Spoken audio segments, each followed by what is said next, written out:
The Industrial Revolution began as a local solution for a growing population, but it soon spread throughout England and then towards Europe. And it led to the creation of new manufactured products and produced a more urban and productive society. Additionally, social groups created relationships among each other, and it widened the gap between rich and poor. The Industrial Revolution also had a different impact for everyone around the world. So, some people worked in horrible conditions and others lived in luxury. The openness to innovation was one of the causes of Industrial Revolution, as well as an increase in trade, economic growth, and other factors that increased productivity.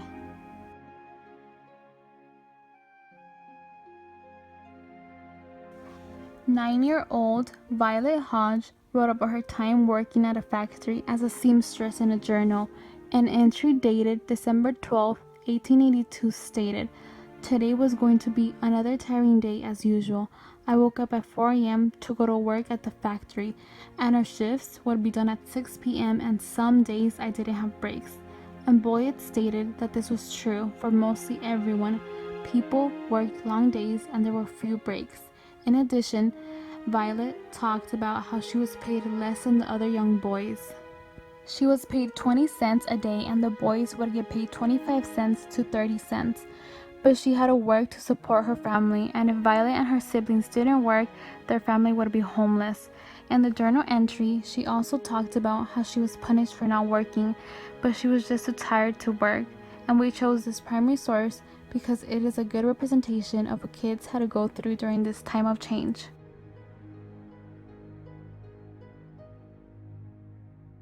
The environment has transformed after the Industrial Revolution. By the 1840s, 6,000 miles of track radiated from Boston, New York, Philadelphia, and Baltimore. In the 1850s, 21,000 miles of new track were laid, and the railroads built during this time destroyed tons of rivers, canyons, and forests and deserts. Furthermore, the carbon dioxide levels in the atmosphere drastically rose because of trains, factories, and other inventions. And the CO2 levels have been rising exponentially ever since, and this contributes to the global warming problem we have today. Moreover, in Europe, raw materials once grown on land such as wood, hay, wool were replaced by materials found underground like iron, ore, and coal, and now these resources are being depleted. In addition, during this time, countless families were moving to cities to find jobs, and now according to the United Nations, 68% of the world population is being projected to live in urban areas by 2050.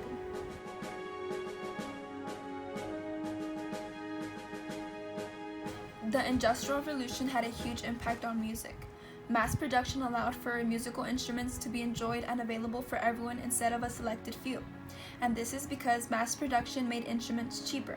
Middle-class families began buying pianos and placing them in their homes. And today's families are transitioning from classical pianos to electric ones. Additionally, technological advances enabled producers to add addition valves to brass instruments, and before the Industrial Revolution, woodwind instruments like flutes, clarinets, and oboes lacked complex key and mechanism. Therefore, the piano was changed after the Industrial Revolution. It became louder and the strings inside were placed diagonally. Moreover, according to Yale University, with better machinery, musicians could play more high pitches and they could play them faster because the instruments became more comfortable to hold. Musicians could also write and play more complex music because of the improved instruments. And the advancement during this time allows us to enjoy the music we have today.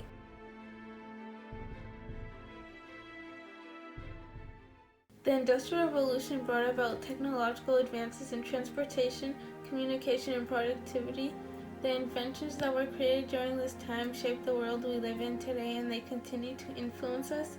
For example, an Italian scientist, Alessandro Volta, invented the battery in 1800, making it possible to produce an electric current, and afterwards many inventors tried to apply electricity to communication, and the first electric telegraph system was developed.